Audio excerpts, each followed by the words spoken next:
Now classification of protein based on shape. Shape के आधार पर जब हम प्रोटीन का क्लासिफिकेशन करते हैं तो first is fibrous protein.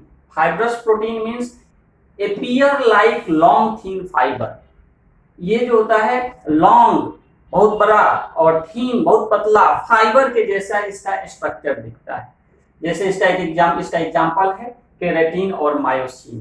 Keratin जो होता है ए टाइप ऑफ प्रोटीन होता है which is found in the nail, hoof, hair.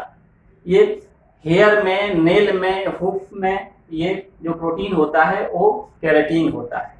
और ये क्या होता है, अनडाइजेस्टेबल होता है प्रोटीन। दूसरा होता है मायोसिन। ये जो है फाइब्रस प्रोटीन का एग्जांपल है।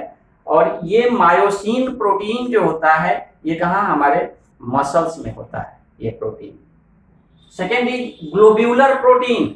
ग्लोब्यूलर प्रोटीन उसको बोलते हैं which appear like spherical globular drops. Spherical round और क्या होता है ग्लोब्यूलर, ये स्ट्रक्चर दिखता है, उसको बोलते हैं ग्लोब्यूलर प्रोटीन। और इसका एग्जांपल्स है इंसुलिन, एल्ब्यूमिन, ग्लोब्यूलिन्स। तो ये इंसुलिन जो होता है ये टाइप ऑफ हार्मोन्स है, एक तरह का हार्मोन्स है जो पैंक्रियाज के बीटा सेल से ये सिक्रीट होता है या वहां सिंथेसाइज होता है। And this insulin is responsible for the control the sugar in cells of the body. Body के सेल्स में जो शुगर होता है उसको कंट्रोल करने में ये हेल्प करता है इंसुलिन। एल्ब्यूमिन और ग्लोब्यूलिन प्रोटीन जो होता है ये हमारे ब्लड में होता है। तो ये है on the basis of shape. Next है on the basis of the function. Function के आधार पर प्रोटीन का जो क्लासिफिकेशन हम करते हैं वो पहला आता है स्ट्रक्चरल प्रोटीन्स।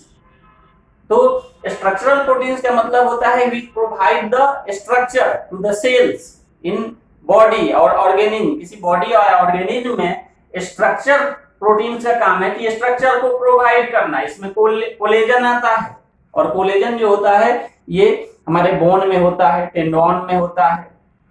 ये इस तरह का प्रोटीन जो होता है स्ट्रक्चर प्रोवाइड करता है। केराटिन भी आता है स्ट्रक्चरल प्रोटीन में और केराटिन जो होता है स्ट्रक्चर प्रोवाइड करता है। जैसे बताया कि नेल और हेयर में क्या होता है ये प्रोटीन होता है। मायोसिन, मायोसिन भी क्या होता है स्ट्रक्चरल प्रोटीन में भी आता है और ये फाइब्रस प्रोटीन में भी केराटिन और मायोसिन आता है। उसके बाद आता है इंजाइमेटिक प्रोटीन। इंजाइमेटिक प्रोटीन में आता है जैसे पेप्सिन। तो पेप्सिन जो होता है ये एक तरह का एंजाइम है which is responsible for the digestion of the protein. Protein के डाइजेशन में इसकी जरूरत होती है। और ये एमाइलेज जो होता है it is also a type of enzyme which is responsible for the digestion of carbohydrate. Carbohydrate के डाइजेशन के लिए ये एमाइलेज का ये एमाइलेज जो होता है कार्बोहाइड्रेट के डाइजेशन के लिए रिस्पॉन्सिबल होता है। फिर है लाइपेज। लाइपेज भी एंजाइम है, ये एंजाइमेटिक प्रोटीन इसको बोला जाता है और ये लिपिड के डाइजेशन के लिए ये जो होता है ये रिस्पॉन्सिबल होता है। उसके बाद आया हार्मोन्स। हार्मोन्स भी क्या होता है ये जो होता है फंक्शन के आधार पर इसको हम लोग बांटते हैं। तो हार्मोन्स में क्या हुआ आता है, जैसे हार्मोन्स में आ गया कि इंसुलिन, ये हार्मोन्स में आ गया इंसुलिन और आ गया ग्लूकागॉन। ये इंसुलिन और ग्लूकागॉन जो है ये दोनों जो होता है, इंसुलिन जो होता है बीटा सेल से और अल्फा सेल से, ग्लूकागॉन सिक्रीट होता है पैंक्रियाज से। तो इसका रोल होता है ग्लूकोज के मेटाबॉलिज्म में और इसके में एबनॉर्मलिटी आने के कारण क्या होता है डायबिटीज होता है। उसके बाद आता है स्टोरेज प्रोटीन और ये स्टोरेज प्रोटीन जो आता है इसमें आता है फेरिटीन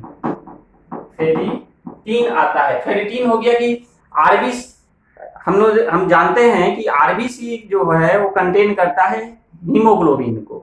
तो हीमोग्लोबिन, तो आरबीसी का लाइफ स्पेन होता है 120 डेज। आफ्टर 120 डेज आरबीसी का डेथ होता है और उससे आयरन जो होता है, आयरन जब अलग होता है तो वो फेरिटीन के साथ कंबाइंड होकर हमारे बॉडी में रहता है, इसलिए इसको बोलते हैं स्टोरेज प्रोटीन इसको बोला जाता है।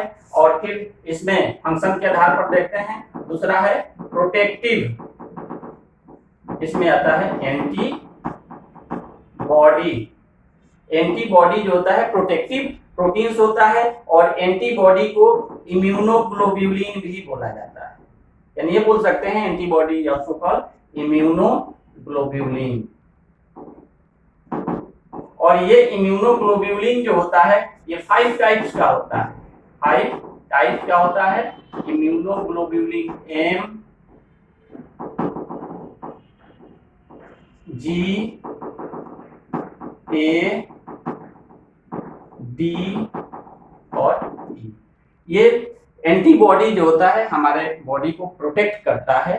जब बाहर से कोई फॉरेन पार्टिकल आता है तो ये एंटीबॉडी का फॉर्मेशन सिंथेसिस होता है हमारे बॉडी में, और इसके सिंथेसिस के लिए हमारे बॉडी में जो है प्लाज्मा सेल होता है, जिसको इम्यून सेल्स बोला जाता है। ये plasma cells is responsible for the synthesis of all types of immunoglobulin.